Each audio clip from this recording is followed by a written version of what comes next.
اعوذ باللہ من الشیطان الرجیم بسم اللہ الرحمن الرحیم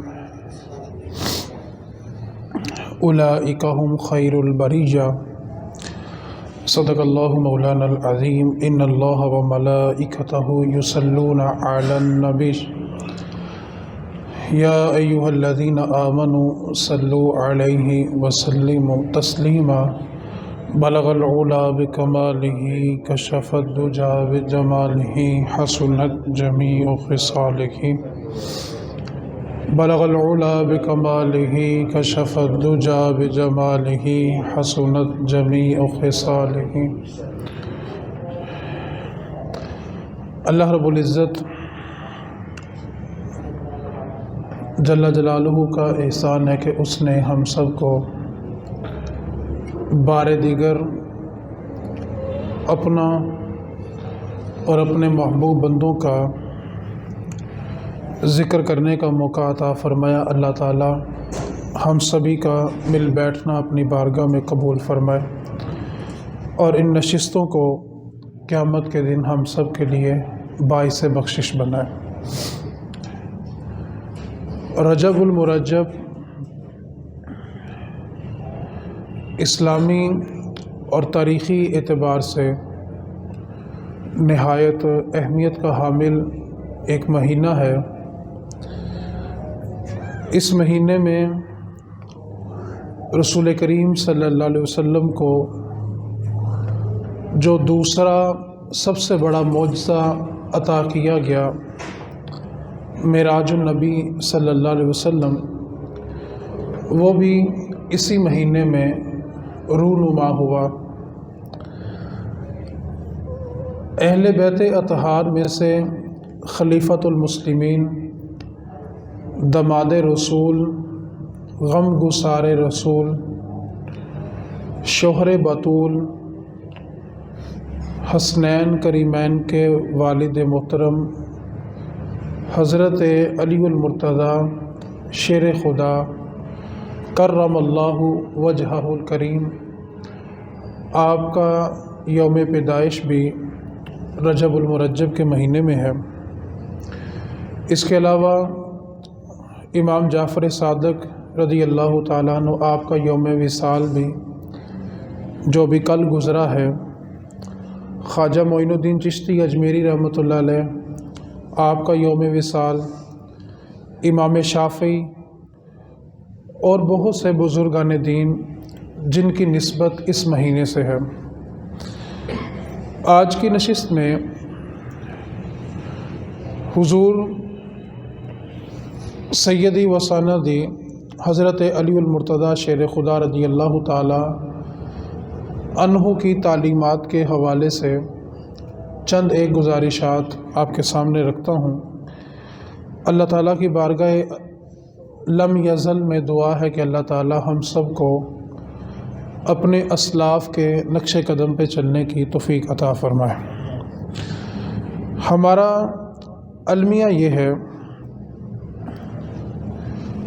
گزشتہ لوگ جب کسی سنت پر عمل کرتے تھے تو وہ سنت کو سنت سمجھ کر اپناتے تھے کہ یہ ہمارے نبی کی سنت ہے۔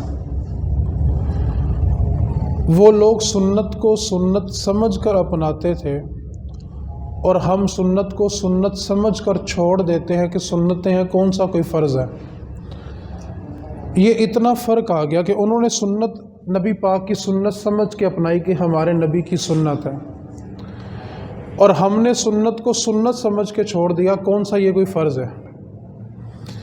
حالانکہ رسول کریم صلی اللہ علیہ وسلم کا فرمان ہے کہ قیامت کے قریب ایک زمانہ ایسا آئے گا کہ دین پر چلنا اس طرح مشکل ہوگا جیسے ہاتھ کے اوپر آگ کا انگارہ رکھنا۔ جس طرح ایک انسان اپنے ہاتھ پر آگ کا انگارہ نہیں رکھ سکتا، اس طرح دین پر چلنا مشکل ہو جائے گا، اور بالیقین وہ دور ہمارے درمیان موجود ہے۔ رسول کریم صلی اللہ علیہ وسلم نے فرمایا کہ جب ایسا دور آ جائے کہ میرے لائے ہوئے دین پر چلنا مشکل ہو جائے، اس دور میں جو میری ایک سنت کو زندہ کرے گا اللہ تعالیٰ اس کو 100 شہیدوں کا ثواب عطا فرمائے گا، ایک سنت پر عمل کرنے سے۔ آج ہمارے معمولات میں بہت ساری چیزیں صرف اس لیے نکل گئی کہ وہ سنت ہیں، کون سا کوئی فرض ہے، حالانکہ جو سنت اور نوافل ہوتے ہیں، قیامت کے دن جب بندے کے نامہ اعمال میں سے فرائض اور واجبات کی کمی ہوگی تو یہ سنت اور نوافل اس کو پورا کریں گے۔ اس کی میں آپ کو ایک سادہ سی مثال دیتا ہوں، مثال مختصر سی ہے لیکن بڑی سمجھنے والی ہے۔ وضو کے اندر چہرہ ایک بار دھونا فرض ہے، 3 بار دھونا سنت ہے۔ اگر کسی نے ایک بار ہی چہرہ اس طریقے سے دھو لیا کہ سارے چہرے سے پانی بہہ جائے، 2 بوند پانی بہہ جائے، صرف 2 قطرے ٹپک جائیں تو وہ بہنے میں شمار ہوتا ہے۔ اب فرض ایک بار ہے چہرہ دھونا، لیکن 3 بار سنت رکھا گیا۔ سنت کا فائدہ سمجھنا ہے۔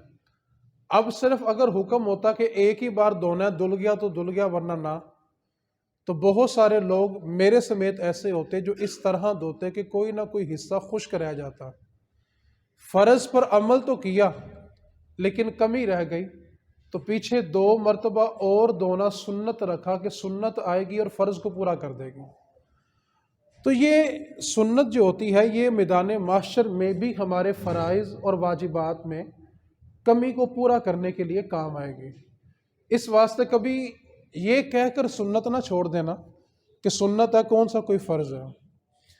تو رسول کریم صلی اللہ علیہ وسلم کے جو داماد ہیں، خلیفۃ المسلمین ہیں، حضرت علی المرتضیٰ شیر خدا رضی اللہ تعالی عنہ، آپ کے بارے رسول کریم نے فرمایا تھا کہ اے علی تیری مثال حضرت عیسیٰ جیسی ہے۔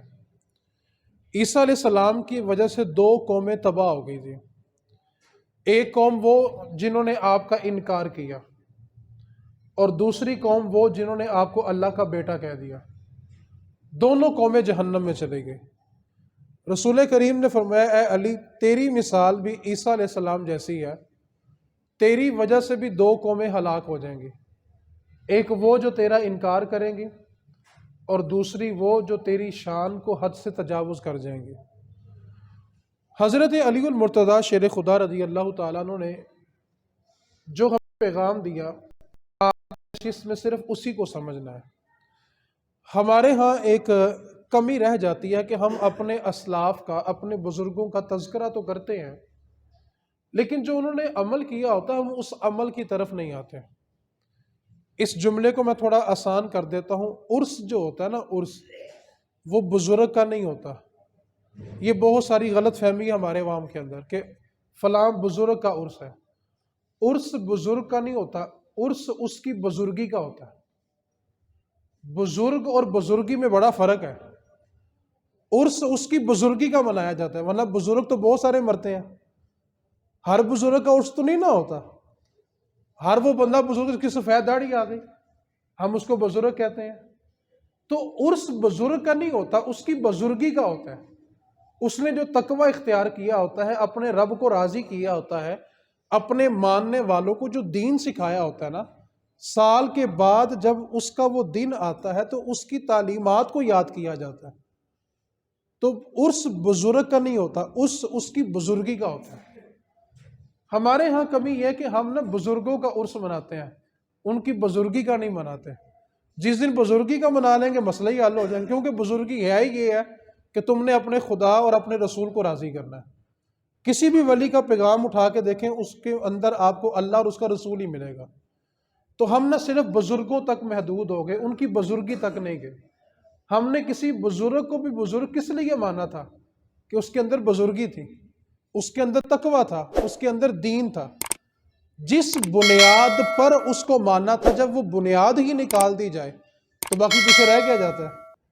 ورنہ سفید داڑھی والے تو بہت سارے جاتے ہیں، ہر کسی کی دربار کی چادر تو نہیں نہ بنتی۔ تو آپ نے اگر کسی کو معتبر ماننا تھا تو اس بنیاد پر کہ اس نے ہمیں اللہ رسول بتایا۔ تو جس بنیاد پر کسی کو مانا جائے اور اگر وہی بنیاد ختم کر دی جائے تو پھر مزہ باقی نہیں رہتا۔ مولا علی شیر خدا رضی اللہ تعالیٰ عنہ کا جب بھی نام آتا ہے نا تو آپ یقین جانیں کہ ہمارے عوام کے اندر صرف نعرہ حیدری ہے۔ اگر آپ تھوڑی سی جرت کریں سننے کی تو میں سمجھا بھی دیتا ہوں. آپ کسی مجمع میں چیک کر لینا،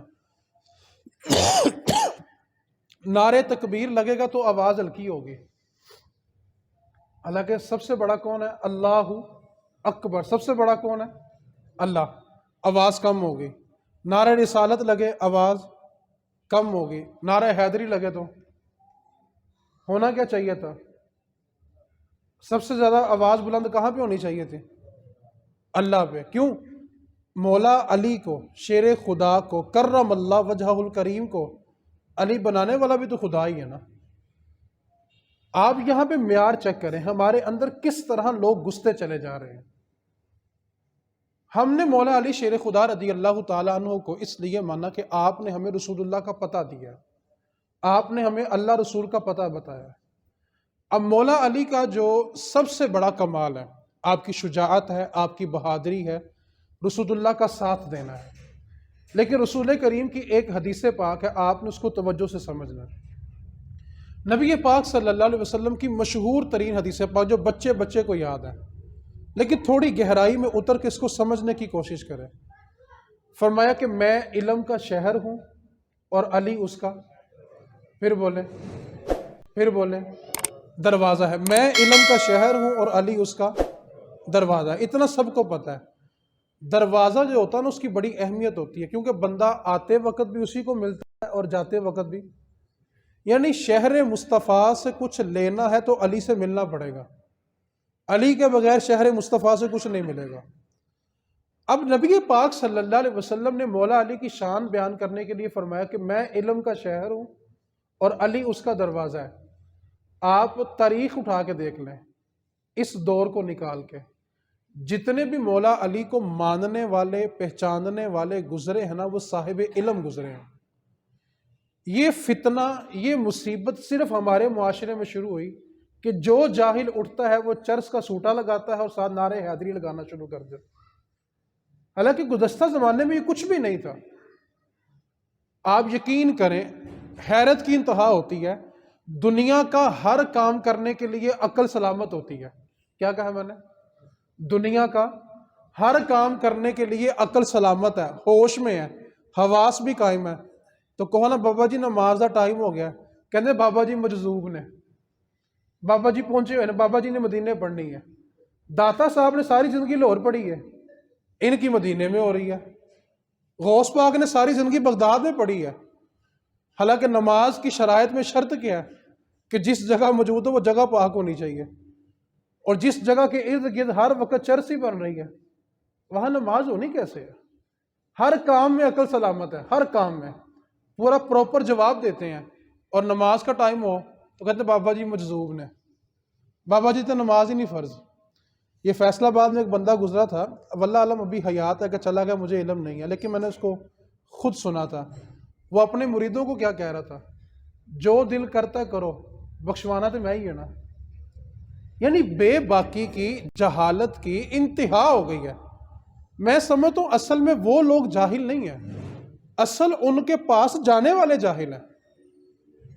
آپ دیکھیں عقل پہ پردہ نہیں پڑ گیا. ایک بندہ الف ننگا بیٹھا ہوا ہے، اس کے بدن پہ کپڑا ہی کوئی نہیں ہے، لوگ اس کے سامنے جا کے بھی ہاتھ باندھ کے بیٹھے ہوئے ہیں. تو یہ اصل میں ان لوگوں کا قصور نہیں ہے، ان کے پاس جانے والوں کا قصور ہے. پتہ ہے کہ ایک بندہ سر عام عورتوں کے ساتھ دمال ڈال رہا ہے، وہاں بھی رش لگا ہوا ہے. عرس ہو رہا ہے، مزار کے سرانے کھڑے ہو کے عورتیں دمالے ڈال رہی ہیں. حیرت ان لوگوں پہ جو عورتوں کو ساتھ لے کے چلے جاتے ہیں. تو نقصان کیا ہوا؟ مولا علی کی شان بیان کرتے حضور نے کیا فرمایا؟ میں علم کا شہر ہوں اور علی اس کا. آپ یقین جانیں اس دور میں 85% سے لے کے 90% تک یہ جتنے نعرہ حیدری اونچی آواز سے لگانے والے ہیں نا، 85% سے لے کے 90% تک ان کو صحیح نماز پڑھنی بھی نہیں آتی. یہ نعوذ باللہ مولا علی کے نام کو بدنام کرنے کی کوشش کرتے ہیں. اب مولا علی کا نام تو دیکھا کہ منہ سے خوشبو آتی، پکیزہ منہ سے ان کا نام لیتے. یہ چرس کے سوٹے لگا کے ان کا نام لے رہے ہیں. اور جن کا نام یہ نشہ کر کے لیتے ہیں نا، مولا علی کے بارے میں 3 مختلف روایتیں، ان میں سے میں ایک بیان کر رہا ہوں۔ آپ فرماتے ہیں کہ ایک دریا بہتا ہو اور اس کے اندر شراب کا ایک قطرہ گرے، پھر وہ دریا خشک ہو جائے، دریا کی چھاتی پہ سبزہ اگ جائے، اور جو گھوڑا اس سبزے کو کھا لے، علی اس گھوڑے کی پشت پہ سوار بھی نہیں ہوگا۔ دوسری روایت کیا ہے کہ اگر اس سبزے کو کسی بکری نے کھایا اور بکری نے اس سبزے سے دودھ بنایا، اور جس پیالے میں اس بکری کا دودھ دویا جائے گا، علی اس پیالے کو بھی ہاتھ نہیں لگائے گا۔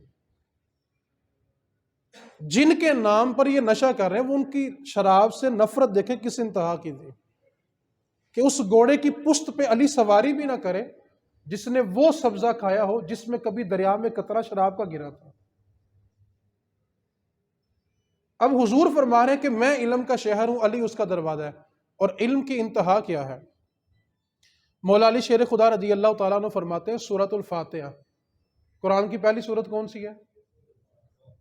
الحمدللہ ہی، بولو تو صحیح یار، کدی کدی اچھی پڑھنے کا موقع ملتا ہے۔ پہلی سورت کون سی ہے جی؟ الحمدللہ ہی۔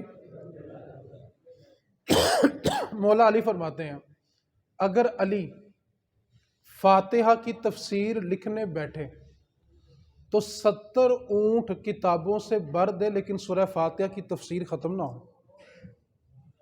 آپ ایک اونٹ پہ صرف ایک کتاب بھی لگا لیں تو 70 اونٹوں پہ 70 جلدیں ہو گئی۔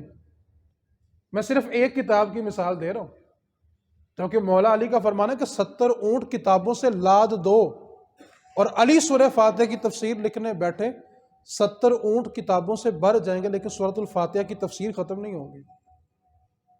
یہ علی کے ملنگ علم کے اس پہلو کی طرف نہیں آتے۔ اب مولا علی رضی اللہ تعالیٰ عنہ، آپ کی ولادت بھی مسجد میں ہے، آپ کی شہادت بھی مسجد میں ہے، اور جو آپ کا ملنگ ہے نا، وہ مسجد کے قریب سے گزرتا بھی نہیں ہے، اور ہے وہ ملنگ علی کا، نہ قریب سے گزرتے ہیں نہ نماز ہے۔ ہمیں سمجھ نہیں آتی کہ لوگ کس طرح ان کے پاس جا کے اپنا علاج کروانے چلے جاتے ہیں۔ مولا علی شیر خدا رضی اللہ تعالیٰ عنہ کو جب خنجر لگا تھا نا گردن کے اوپر، آپ کی رگیں کٹ گئی تھی، تو آپ فجر کی سنتیں پڑھ چکے تھے، اور آپ کے بڑے بیٹے امام حسن گھر سے نہ بھاگتے ہوئے آئے۔ کوفہ کی مسجد میں شور ہو گیا کہ مولا علی کو شہید کر دیا گیا۔ امام حسن گھر سے بھاگتے ہوئے آئے، آ کے اپنے بابا نا مولا علی کا سر اپنی گود میں رکھا۔ اب مولا علی کی جان نکل رہی ہے، خنجر جو تھا وہ زہر سے بھرا ہوا تھا۔ جملہ سنیے گا علی کے ملنگوں کے لیے۔ فرمانے لگے بیٹا حسن، علی کی جان جاتی ہے چلی جائے، نماز فجر نہیں قضا ہونی چاہیے۔ علی کا ملنگ کبھی اس طرف کیوں نہیں آتا؟ نہ علم کی طرف آتے ہیں، نہ نماز کی طرف آتے ہیں، نہ تقوی کی طرف آتے ہیں۔ ہم نے علی کے ملنگ بلا کہاں تک محدود کر دیے ہیں؟ قوالیوں تک۔ اور ہم نے سمجھا کیا ہوا ہے، یہ جو قوالی کراتے ہیں یہ علی والے ہیں۔ علی والے ایسے نہیں ہوتے۔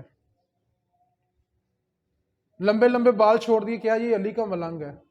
آپ مولا علی کا عمل دیکھیں، آپ کے رونگٹے کھڑے ہو جائیں گے۔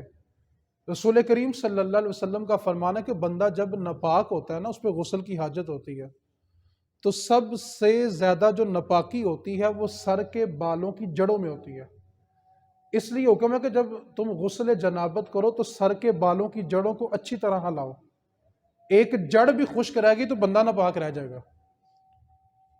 اب رسول کریم کا حکم ہے کہ ناپاکی سب سے زیادہ سر کے بالوں کی جڑوں میں ہوتی ہے۔ مولا علی رضی اللہ تعالیٰ عنہ، آپ اکثر اپنا سر منڈوا کے، ٹنڈ کرا کے، اس طرح لگوا کے رکھتے تھے۔ تو آپ سے کسی نے پوچھا امیر المومنین، آپ اکثر اپنے بال منڈوا کے رکھتے ہیں، اس کی کیا وجہ ہے؟ تو الفاظ سنیے گا۔ آج جو لمبی لمبی لٹیں چھوڑ کے علی کے ملنگ بنے ہوئے جو 6 مہینے نہاتے بھی نہیں ہیں، مولا علی نے فرمایا کہ میں نے رسول کریم کا فرمان سنا ہے کہ جب بندے کو غسل کی حاجت ہو تو سب سے زیادہ ناپاکی سر کے بالوں کی جڑوں میں ہوتی ہے، اور علی سر پر بال اس لیے نہیں رکھتا ایسا نہ ہو غسل کی حاجت ہو، علی غسل کرے تو کہیں کوئی بال خشک نہ رہ جائے۔ اس قدر خوف خدا کہ غسل نامکمل ہونے کے ڈر سے سر پہ بال رکھنے چھوڑ دیے تھے، اور یہاں پہ علی کے ملنگوں کی لٹیں مریدیں اٹھائی ہوتی ہیں۔ لٹوں کے لیے الگ گاڑی کروانی پڑتی ہے، حالانکہ کندھوں سے نیچے بال رکھنا یہ حرام ہے۔ نبی پاک صلی اللہ علیہ وسلم نے عورتوں کی مشابہت اختیار کرنے میں لعنت فرمائی ہے۔ مرد کے لیے صرف اتنے بال رکھنا جائز ہے کہ وہ کندھوں کو صرف چھوتے ہوں، بس کندھوں سے ایک ناخن بھی نیچے چلا گیا تو وہ حرام ہے۔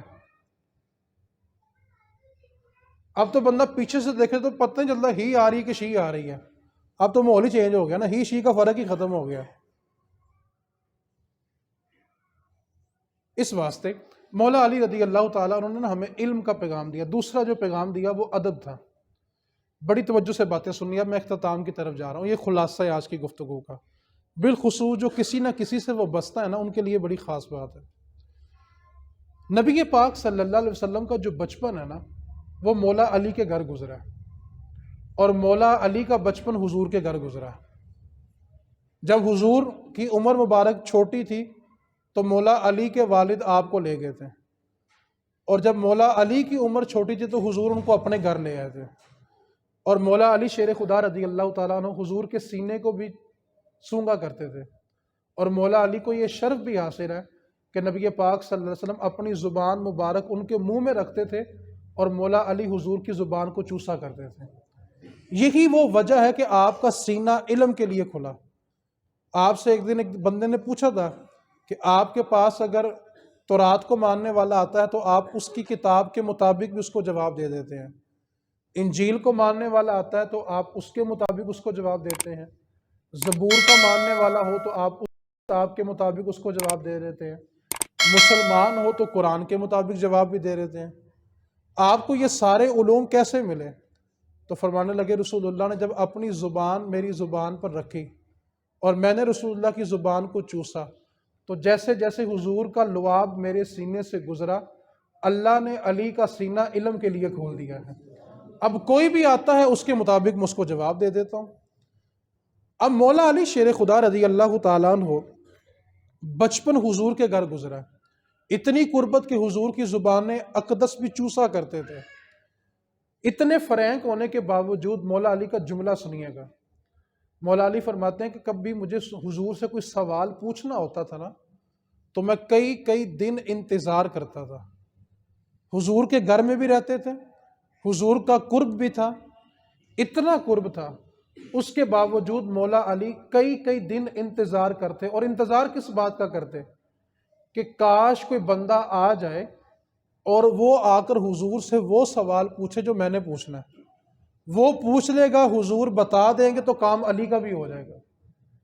اتنا ادب حضور کا کہ حضور کی قربت میں رہنے کے باوجود اتنی جرت نہیں فرماتے تھے کہ آپ حضور سے جا کے سوال بھی کر لیں۔ آج تو کئی شاگرد ایسے ہو گئے ہیں وہ استاد کی عبارتیں ٹھیک کرواتے رہتے ہیں، وہ کہتے ہیں استاد جی نہیں، اس کو ایسے نہیں ایسے پڑھتے ہیں، حالانکہ آپ سیکھنے کے لیے بیٹھے ہو، بیٹا سیکھا کرو۔ بہت سارے شاگرد آ گئے ہیں وہ استاد کہتے ہیں استاد جی پیج انج نہیں کھولنا، انج کھولی دا، تو حالانکہ شاگرد کا کام سیکھنا ہوتا ہے، ادب کرنا ہوتا ہے، ادب کریں گے تو سب کچھ مل جائے گا۔ حالانکہ مولا علی شیر خدا رضی اللہ تعالیٰ عنہ نے ادب کر کے دکھایا، اور ادب کا معیار بھلا کیا ہے؟ آج ہمارے بہن بھائی بیٹھے ہوں تو کوئی چھوٹا بچہ بول دے نا تو ماں باپ خوشی سے بھلا کیا کہتے ہیں؟ ہاں بچہ بڑا اسٹریٹ فارورڈ ہے نا، تو کسی کی بات سنتا نہیں ہے نا، اس لیے وہ سب کو منہ پہ جواب دے، دل میں نہیں رکھتا۔ حالانکہ بڑوں کے بیٹھے ہوئے چھوٹے کی جرت کیسے ہوئی کہ وہ جواب بھی دے سکے؟ حالانکہ جواب مناسب بھی ہو تب بھی اخلاقیات کہتی ہیں کہ اس کو رخصت نہیں ہے۔ اخلاقیات بھلا کیا ہیں؟ نبی پاک صلی اللہ علیہ وسلم نے نا ایک دن صحابہ کا مجمع تھا تو ویسے ہی ایک سوال پوچھا، بتاؤ صحابہ وہ کون سا درخت ہے جس کی مثال مومن جیسی ہے، کہ اس کے اندر مومن والی صفات پائی جاتی ہے، وہ کون سا درخت ہے؟ حضرت عبداللہ ابن عمر رضی اللہ تعالیٰ عنہ فرمانے لگے کہ میں جانتا تھا وہ کون سا درخت ہے، وہ کھجور کا درخت ہے جس کی ساری صفات مومن جیسی ہوتی ہیں۔ اب عبداللہ بن عمر کہتے ہیں مجھے جواب کا علم تھا لیکن میں بولا نہیں، اور دوسری بار جب حضور نے پوچھا سارے صحابہ خاموش تھے، مجھے علم تھا میں پھر بھی نہیں بولا۔ جب تیسری بار حضور نے سوال پوچھا کسی نے نہ بتایا تو حضور نے خود بتایا صحابہ وہ کھجور کا درخت ہے۔ تو عبداللہ بن عمر کہنے لگے کہ جو میرے دل میں جواب تھا حضور نے وہی جواب دیا۔ تو صحابی کہنے لگے عبداللہ بن عمر جب تمہیں علم تھا کہ حضور جو سوال پوچھ رہے ہیں اس کا جواب صحیح یہی ہے تو تم نے جواب دیا کیوں نہیں؟ اب ادب سنیے گا، ادب۔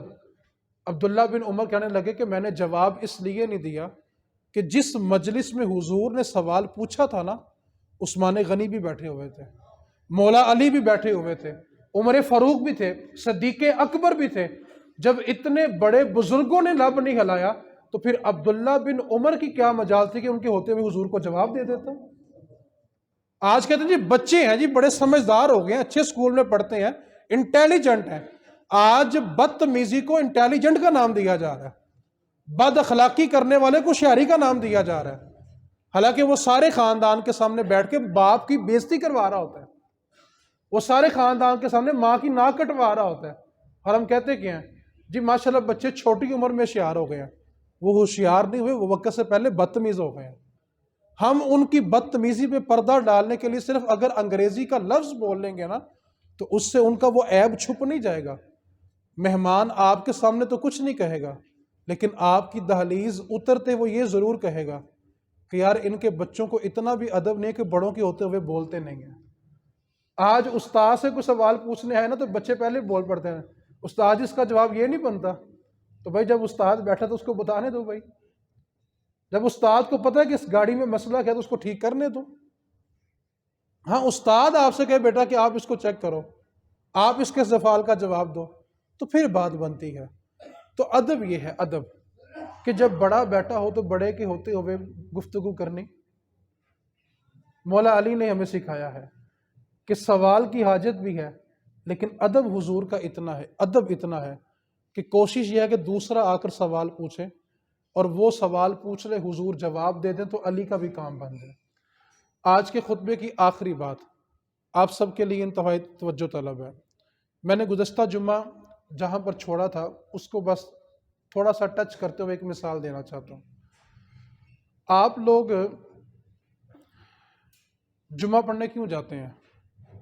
ایک بات تو ہے کہ جمعہ فرض ہے، دوسری بات یہ ہوتی ہے کہ آپ جمعے سے پہلے بیان کیوں سنتے ہیں یا بیان ہوتا کیوں ہے، ہر جگہ خطبہ دیا کیوں جاتا ہے؟ تو ایک ہی وجہ ہوتی ہے کہ یار چلو دین کی کوئی بات سن لیں گے، ہو سکتا ہے اللہ توفیق دے تو عمل بھی کر لیں گے۔ ہر کسی کا صرف اتنا نظریہ ہے، حالانکہ جمعہ اس کا بھی ہو جانا ہے جس نے امام کے ساتھ آ کے دوسری رکعت میں ملنا ہے۔ سلام پھیرنے سے پہلے جو جو مل جائے گا جمعہ اس کا بھی، اور جمعہ اس کا بھی ہوگا جو اذان سے پہلے آ کے بیٹھا ہوا ہے۔ اب پہلے آنے والے کو کیا لالچ ہے؟ صرف ایک لالچ ہے کہ یار میں جاؤں گا، دین کی کوئی بات سمجھ آ گئی تو شاید میری آخرت میں نجات کی ضمانت ہو جائے۔ یہی نظریہ کہ اور بھی نظریہ ہے؟ پھر بولے تو صحیح ہے۔ اچھا، اگر آپ 10 سال ایک جگہ پہ جمعہ پڑھتے رہیں، کسی کی باتیں سنتے رہیں، 10 سال بعد بھی اگر رویہ تبدیل نہ ہو، اصلاح نہ ہو، تو آپ کیا کریں گے؟ دوبارہ وہاں پر جائیں گے کہ نہیں جائیں گے؟ بولیں یار، بولو یار، میں سننے بیٹھا نا یار، بولو جیسے۔ چلے میں بات کو آسان کرتا ہوں۔ آپ نے ایک جگہ پہ انویسٹمنٹ کی پروفٹ کے لیے، بزنس میں لاس ہو گیا، دوبارہ کر لیں گے؟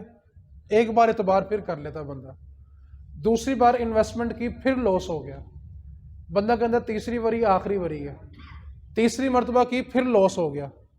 آپ خود بتائیے مرتبہ کوئی اس بزنس میں انویسٹمنٹ کرتا ہے؟ کیوں؟ کہ اس پہ نقصان ہے۔ اور اگر آپ نے کسی کے ہاتھ میں ہاتھ دیا ہوا ہے اور 10 سال بعد بھی اگر آپ نمازی نہیں نہ بنے تو پیچھے ہو جاؤ۔ 10 سال بعد بھی اگر آپ کی زبان سے آپ کے بیوی بچے محفوظ نہیں ہیں نا، پیچھے ہو جاؤ۔ کسی کے پاس 5 سال بیٹھنے کے بعد بھی آپ کا جھوٹ نہیں نہ گیا، پیچھے چلے جاؤ۔ 5 سال بعد بھی اگر آپ 5 وقت کے نمازی نہیں ہیں نا، کسی کے ہاتھ میں ہاتھ دینے کے بعد پیچھے ہو جاؤ۔ 2 وجوہات ہیں، یا دینے والے کے پاس کچھ ہے نہیں ہے، یا لینے والے کو طریقہ نہیں ہے۔ کہیں نہ کہیں خامی ضرور ہوگی، یا تو دینے والے کے پلے کچھ نہیں ہوگا، یا لینے والے کو طریقہ نہیں آتا ہوگا۔ یہ بات صرف میں نے اس لیے سمجھائی ہے، آپ نے ساری زندگی نعت خان، پیر، قوال، مولوی انہوں کو پالا ہے، کاش آپ نے مدارس آباد کیے ہوتے. میں ایک جملہ کہہ کے اپنی گفتگو سمیٹنے لگا ہوں. جملہ تھوڑا توجہ طلب ہے، تکلیف دہ ضرور ہوگا، لیکن شاید کسی دور میں جا کے آپ کو کسی دور میں سمجھ ضرور آئے گی. آج اگر سنیوں نے، کیا کہا ہے میں نے؟ آج اگر سنیوں نے محافل تھوڑی کم کر کے، ختم کا لفظ نہیں بولا میں نے، کیا کہا ہے؟ پھر بولیں، مدارس آباد نہ کیے تو آنے والی نسلیں کلمے سے بھی محروم ہو جائیں گی. میں یہ بات بڑے وثوق سے اپنے حواس پر گرفت رکھ کر بول رہا ہوں. میں بڑے وثوق سے کہہ رہا ہوں، آپ آج جا کے ٹیسٹ کر لینا، اپنے گھر والیوں کو جا کے پوچھ لینا، 6 کلمے سناؤ، نماز سناؤ، پاک ہونے کا طریقہ سکھاؤ. یہ کسی پہ طنز نہیں ہے، تنقید نہیں ہے، کسی کو شرمندہ کرنا مقصود نہیں ہے، صرف احساس دلانا مقصود ہے کہ ہم لوگوں نے جب مساجد اور مدارس کو ویران کیا، نتیجہ یہ نکلا کہ ہماری نسلیں کلموں سے محروم ہو گئی ہیں. آپ پیسہ قوانوں پہ انویسٹمنٹ کریں، نعت خانوں پہ انویسٹ کریں، تو پھر شکوہ مولویوں سے کس بات کا ہے؟ اس واسطے ایک جملہ، پھر اگلے جملے بات اس پہ کریں گے، صرف ایک جملہ یاد رکھیں، آپ نے نذرانہ صرف اور صرف اس پیر کو یا اس آستانے پہ دینا ہے جہاں پہ آپ کو عالم بنتے نظر آئیں، جہاں پہ آپ کو حافظ بنتے نظر آئیں، نہ کہ پیر صاحب کی کوٹھیاں بنتی نظر آئیں، نہ کہ علامہ صاحب کی کوٹھیاں بنتی نظر آئیں. آپ نے پیسہ دیا تو صدقہ جاریہ کے لیے، تو صدقہ جاریہ عالم تیار کر کے بنے گا. پیر صاحب کی پراٹھوں سے آنے سے آپ کو صدقہ جاریہ کچھ نہیں ملے گا. اس واسطے اللہ کریم کی بارگاہ میں دعا کریں، اللہ تعالیٰ نے ہمیں سمجھ کی توفیق دے دے، اللہ ہمارے سنیوں کو ہوش دے دے، اللہ ان کو عقل دے دے. یہ جو بڑے بڑے گروپ بنے ہوئے نا، انویسٹر بنے ہوئے ہیں، اللہ ان کو عقل دے دے. یار مدارس کے بچے خدا کی قسم بھوکا سونا شروع ہو گئے ہیں، اور یہاں پہ نعت خان کروڑ پتی ہو گئے.